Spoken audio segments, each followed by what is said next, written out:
بسم اللہ الرحمن الرحیم۔ السلام علیکم ورحمۃ اللہ وبرکاتہ۔ بسم اللہ الرحمن الرحیم۔ عزیز طلباء کرام، اسلامیات کے مضمون فقہ و اصول الفقہ کا آج ہمارا سبق نمبر 199 ہے، جس کا عنوان ہے کتاب النکاح کا الباب الثانی، اور انشاءاللہ آج ہم ووجہ مفارقتہ سے پڑھیں گے۔ تو نئے سبق شروع کرنے سے پہلے ہم پچھلے سبق کا خلاصہ دیکھتے ہیں۔ پچھلے سبق میں ہم نے سب سے پہلے عبارت کا ترجمہ اور عبارت کی مختصر تشریح پڑھی تھی، اور مختصر تشریح کے دوران ہم نے اختلاف کے دو اسباب کے بارے میں وضاحت کی تھی کہ جو مہر کی جنس ہے وہ کیسی ہونی چاہیے، اس میں اختلاف تھا، تو اختلاف کے دو اسباب ہم نے بیان کیے تھے۔ ایسے ہی پچھلے سبق میں ہم نے مہر کی جنس سے متعلق ہی ایک مسئلہ تھا کہ آزادی کو مہر بنایا جا سکتا ہے یا نہیں۔ کوئی شخص کسی عورت سے کہتا ہے میں آپ کو آزاد کر دیتا ہوں، کسی باندی کو، اس آزادی کے بدلے میں تم مجھ سے نکاح کر لینا، تو کیا ایسا ممکن ہے یا ممکن نہیں ہے؟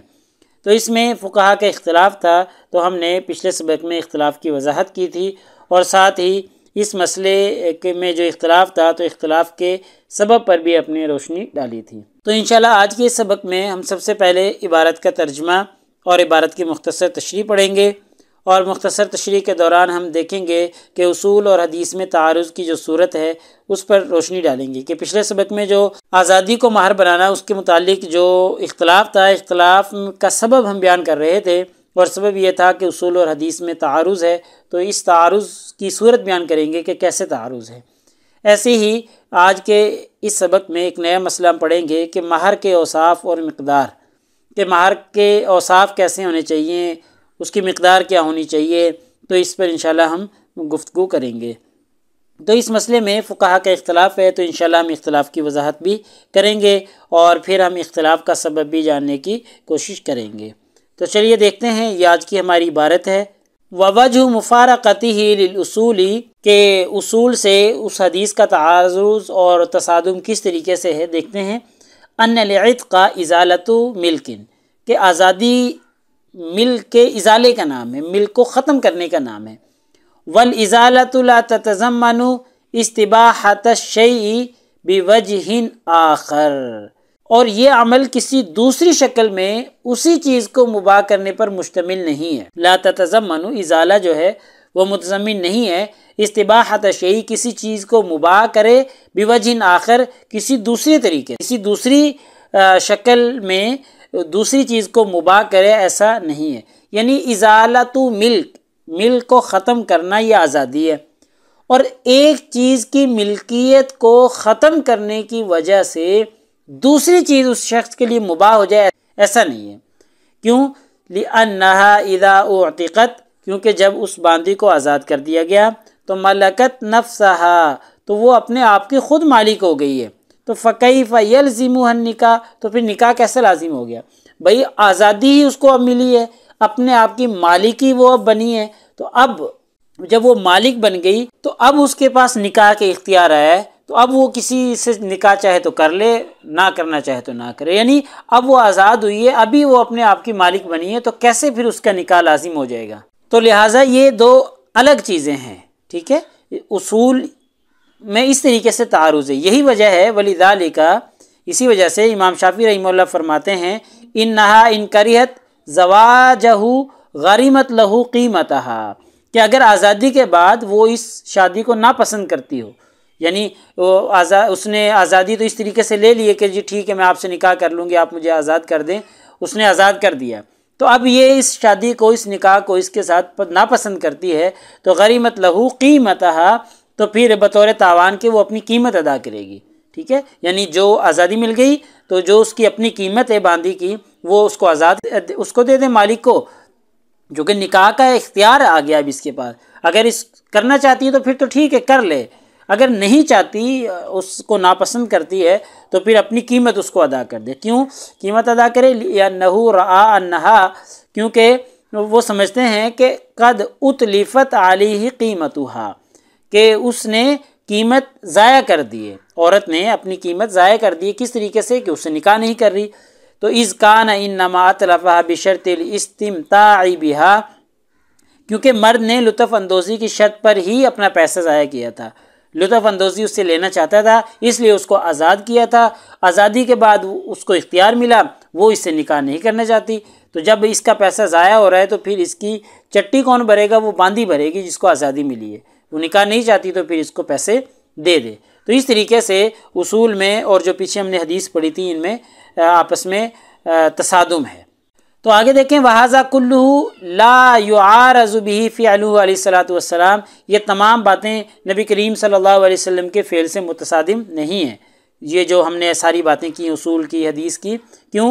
اور حدیث ہم نے پڑھی تھی نا کہ حضرت صفیہ سے آپ نے نکاح کیا تھا اور ان کی آزادی کو مہر ٹھہرایا تھا، کیوں یہ متصادم نہیں ہے؟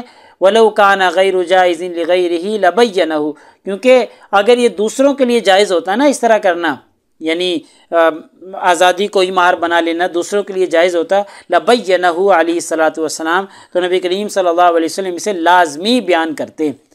والاصل، اور اصل اس میں یہ ہے کہ انا فعلہ لازمۃ لنا، کہ جو نبی کریم صلی اللہ علیہ وسلم کے افعال ہیں وہ ہمارے اوپر لازم ہیں۔ الا ما قام الدلیل علی خصوصیتہ، ہاں اگر کوئی نبی کریم صلی اللہ علیہ وسلم کے ساتھ خصوصیت کی کوئی دلیل آ جائے تو پھر وہ ہمارے لیے لازم نہیں ہے۔ تو یہ آزادی کو مہر بنانا یہ آپ صلی اللہ علیہ وسلم کے ساتھ خاص ہے، ہمارے لیے اس پر عمل کرنا لازم ہے نہیں ہے۔ آگے دیکھیں، نیا مسئلہ شروع ہو رہا ہے۔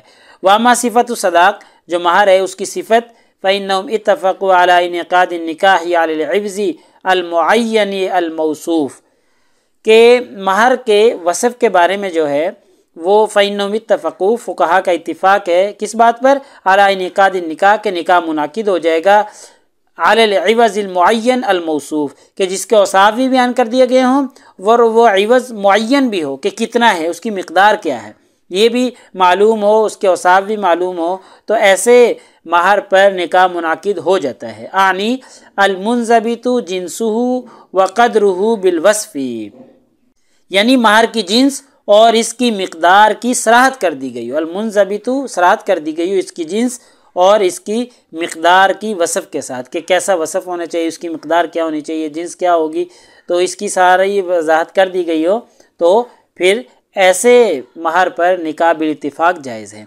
واختلف، اور اختلاف فقہا کا، فی العوض الغیر الموصوف ولا معین، کہ جس کے اوصاف بیان نہ کیے گئے ہوں اور نہ وہ معین ہو، تو اس کی مقدار بھی معلوم نہ ہو، اس کے اوصاف بھی معلوم نہ ہو، تو کیا ایسے مہر پر نکاح ہو جائے گا؟ نہیں۔ واختلفوا، اس میں فقہا کا اختلاف ہے۔ جیسے کوئی کہے انکحتها علی عبد او خادم، کہ میں نے تجھ سے نکاح کرتا ہوں ایک غلام کے بدلے میں یا ایک خادم کے بدلے میں، بھئی غلام کیسا ہو، خادم کیسا ہو، اس کے اوصاف کیا ہوں گے، ٹھیک ہے۔ من غیر ان یصف ذلک وصفا، کہ اس کا کوئی وصف بیان نہیں کیا، تو یثبت قیمتہ، جس سے اس کی قیمت کا اندازہ لگایا جا سکے، ایسا کچھ بھی نہیں بیان کیا، تو پھر نکاح ہو جائے گا یا نہیں ہوگا، اس میں اختلاف ہے۔ فقال مالک، امام مالک رحمہ اللہ فرماتے ہیں، وابو حنیفہ، اور امام ابو حنیفہ رحمہ اللہ، یجوز، کہ ایسا مہر پر نکاح منعقد ہو جائے گا۔ وقال شافعی، امام شافعی رحمہ اللہ فرماتے ہیں، لا یجوز، ایسے مہر پر نکاح نہیں ہوگا۔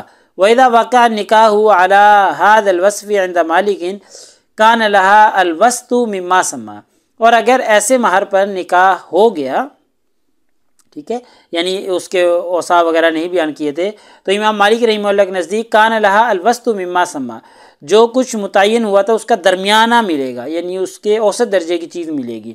وقال ابو حنیفہ یجبر علی القیمت، امام ابو حنیفہ رحمہ اللہ فرماتے ہیں کہ اس کو قیمت پر مجبور کیا جائے گا، قیمت کے ذریعے اس کی تلافی کی جائے گی۔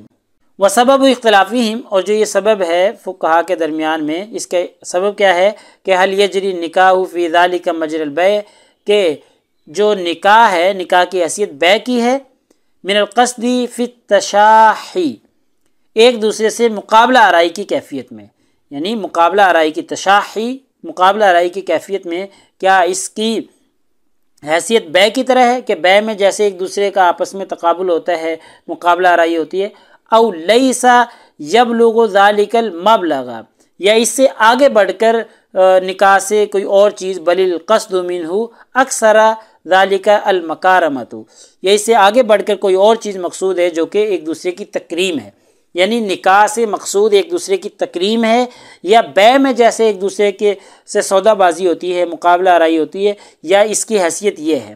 فمن قال، جو فقہا کہتے ہیں کہ یجری فی التشاح مجری البیع، کہ بیع میں جیسے ایک دوسرے سے مقابلہ آرائی ہوتی ہے اس کی حیثیت ایسی ہے، تو قال، وہ کہتے ہیں کما لا یجوز البیع علی شیء غیر موصوف، کہ جیسے غیر موصوف چیز پر بیع نہیں ہو سکتی، بیع کا جواز نہیں ہے، کذالک، اسی طرح لا یجوز النکاح، نکاح کرنا بھی جائز نہیں ہوگا۔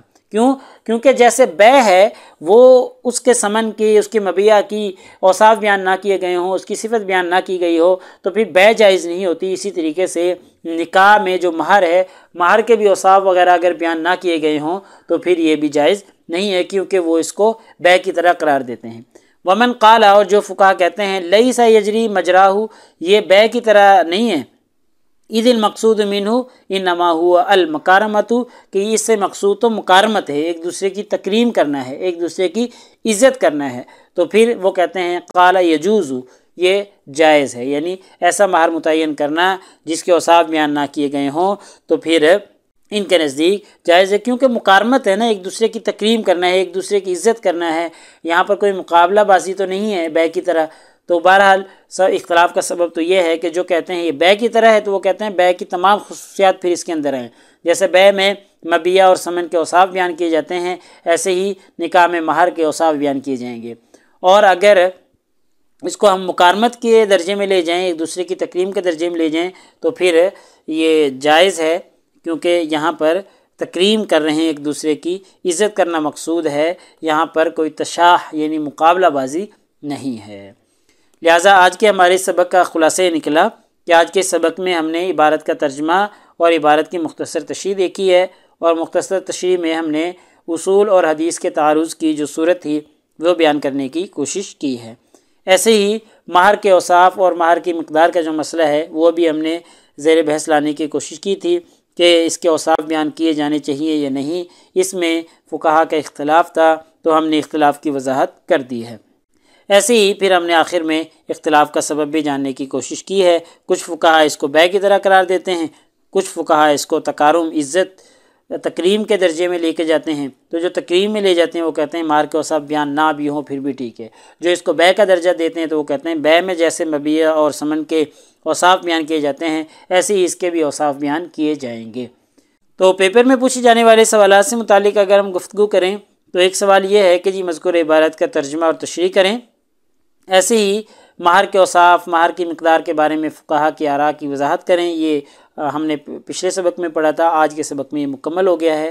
اور دوسرا مسئلہ ہم نے یہ پڑھا تھا کہ آزادی کو مہر بنانا کیسا ہے، فقہا کی آراء کی وضاحت کریں، تو یہ بھی ہم نے پچھلے سبق میں پڑھا تھا۔ بلکہ یہ جو ہے مہر کے اوصاف اور مقدار کے بارے میں یہ ہم نے آج کے سبق میں پڑھا ہے۔ تو اگلے سبق نمبر 190 میں انشاءاللہ ہم اسی ترتیب سے آگے چلیں گے، اور کتاب النکاح کا الباب الثانی ہمارا چل رہا ہے، تو انشاءاللہ ہم وَأَمَّا التَّعْجِيلُ سے آگے پڑھیں گے کہ مہر معجل ہو یا مؤخر ہو، تو اس کے بارے میں جو تفصیلات ہیں اگلے سبق میں دیکھیں گے۔ جزاکم اللہ خیر۔ السلام علیکم ورحمۃ اللہ وبرکاتہ۔ اللہ پاک آپ سب لوگوں کا حامی و ناصر ہو۔ اگلے سبق تک اجازت چاہتا ہوں۔ اللہ تعالیٰ آپ سب لوگوں کو کامیابیاں اور ترقیاں نصیب فرمائے۔